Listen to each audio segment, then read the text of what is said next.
اس video میں ہم بات کریں گے نماز کے فرائض کے بارے میں کہ نماز میں کتنے فرض ہوتے ہیں۔ فرض کا مطلب ہوتا ہے کہ اگر آپ اس چیز کو چھوڑ دیتے ہیں تو آپ کی نماز نہیں ہوگی اور آپ کو نماز دوبارہ سے پڑھنی پڑے گی۔ نماز میں ٹوٹل 13 فرائض ہوتے ہیں، جس میں سے 7 باہر کے یعنی جو آپ کو نماز سے پہلے فالو کرنے ہوتے ہیں، اور 6 اندر کے مطلب جو آپ کو نماز پڑھتے سمے فالو کرنے ہوتے ہیں۔ تو سب سے پہلا نماز کا فرض ہے بدن کا پاک ہونا۔ آپ کا بدن پاک ہونا چاہیے، نماز کے لیے یہ فرض ہے۔ جیسے کہ آپ کے بدن پر کوئی گندگی نہیں لگی ہوئی ہونی چاہیے، یا اگر آپ کو غسل کی ضرورت ہے تو آپ نے غسل کیا ہوا ہونا چاہیے، وضو کی ضرورت ہے تو آپ نے وضو کی ہونی چاہیے۔ غسل فرض ہو جاتا ہے حد سے اکبر سے، یعنی اگر آپ کو نائٹ فال ہوا ہے، یا آپ نے اپنی بیوی کے ساتھ صحبت کی ہے، یا پھر آپ نے مست زنی کی ہے، تو ان چیزوں سے غسل فرض ہو جاتا ہے، آپ کو غسل کرنا پڑے گا۔ یا پھر حد سے اصغر جیسے کہ آپ نے باتھ روم کیا ہے تو آپ کو وضو کرنا پڑے گا۔ تو نماز کے لیے پہلا فرض ہے بدن کا پاک ہونا۔ آپ کا بدن ظاہری اور باطنی دونوں گندگیوں سے پاک ہونا چاہیے۔ ظاہری مطلب اس پر آپ کے بدن پر کوئی گندگی نہیں لگی ہوئی ہونی چاہیے، اور باطنی مطلب اگر آپ کو غسل کی یا وضو کی ضرورت ہے تو آپ نے غسل یا وضو کیا ہوا ہونا چاہیے۔ نماز کا دوسرا فرض ہے کپڑوں کا پاک ہونا۔ آپ نے جو بھی کپڑے پہنے ہوئے ہیں ان کپڑوں کا پاک ہونا بھی فرض ہے، ان پر کوئی گندگی لگی ہوئی نہیں ہونی چاہیے۔ نماز کا تیسرا فرض ہے سطر کا چھپانا۔ مرد میں ناف سے لے کر گھٹنوں تک کا پورا حصہ سطر کہلاتا ہے، اور اس کو چھپانا فرض ہوتا ہے۔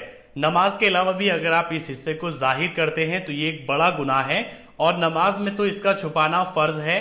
اگر آپ کے سطر کا کوئی بھی حصہ اتنی دیر کے لیے کھلا رہ جائے جس میں 3 بار سبحان اللہ سبحان اللہ سبحان اللہ کہا جا سکے تو آپ کی نماز ختم ہو جائے گی اور آپ کو نماز دوبارہ سے پڑھنی ہوگی۔ کئی لوگوں کو میں نے نماز میں دیکھا ہے کہ جب وہ سجدے میں جاتے ہیں تو پیچھے سے ان کا حصہ کھل جاتا ہے جو کہ سطر ہوتا ہے، تو ان لوگوں کی نماز نہیں ہوتی۔ اس لیے آپ کو دھیان رکھنا ہے کہ آپ کوئی بڑی سی ٹی شرٹ یا بڑی سی شرٹ یا کرتا پہن کر کے ہی نماز پڑھیں، تاکہ نماز میں آپ کا سطر نہ کھلے۔ اور عورتوں میں چہرے اور ہتھیلیوں کے علاوہ باقی سارا حصہ سطر ہوتا ہے، جس کا نماز میں چھپانا فرض ہوتا ہے۔ نماز کا چوتھا فرض ہے نماز کی جگہ کا پاک ہونا۔ جہاں پر آپ نماز پڑھ رہے ہیں اس جگہ کا پاک ہونا بھی فرض ہے۔ کچھ مہیلائیں ایسی ہوتی ہیں کہ جہاں پر بچہ پیشاب کر دیتا ہے وہیں پر نماز پڑھ لیتی ہے، تو ایسے نماز نہیں ہوگی۔ جس جگہ پر آپ نماز پڑھیں گے اس جگہ کا پاک ہونا بھی فرض ہے۔ نماز کا 5واں فرض ہے قبلے کی طرف منہ کرنا۔ اگر آپ نماز پڑھ رہے ہیں تو آپ کا منہ اور آپ کا سینہ قبلے کی طرف ہونا چاہیے۔ اگر نماز میں آپ کا منہ قبلے کی طرف سے پھر جاتا ہے، یا پھر آپ نماز شروع ہی کرتے ہیں کسی دوسری طرف منہ کر کے، تو آپ کی نماز نہیں ہوگی۔ نماز کا 6واں فرض ہے نماز کا وقت ہونا۔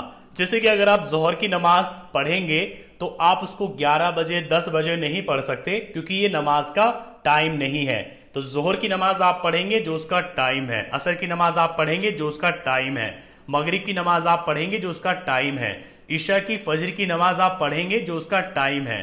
تو نماز پڑھنے کے لیے اس نماز کا ٹائم ہونا بھی فرض ہے۔ نماز کا 7واں فرض ہے نماز کی نیت کرنا۔ اگر آپ مسجد میں گئے یا کہیں پر بھی آپ کھڑے ہو کر رکوع سجدہ کرنے لگے تو آپ کی نماز نہیں ہوگی، جب تک کہ آپ دل سے نیت نہیں کریں گے کہ میں نماز پڑھ رہا ہوں، تب تک آپ کی نماز نہیں ہوگی۔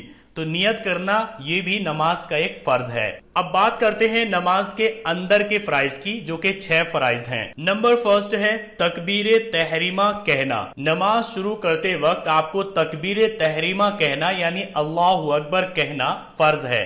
اگر آپ ایسے ہی نیت باندھ لیتے ہیں بنا اللہ اکبر کہے ہوئے تو آپ کی نماز نہیں ہوگی، کیونکہ آپ نے ایک فرض چھوڑ دیا ہے۔ نمبر سیکنڈ ہے قیام کرنا یعنی کھڑا ہونا۔ آپ جو بھی نماز پڑھ رہے ہیں فرض نماز، اس میں کھڑا ہونا فرض ہے۔ اگر آپ بنا کسی ضرورت کے بیٹھ کر نماز پڑھتے ہیں تو آپ کی نماز نہیں ہوگی، کیونکہ قیام یعنی کھڑا ہونا یہ فرض ہے۔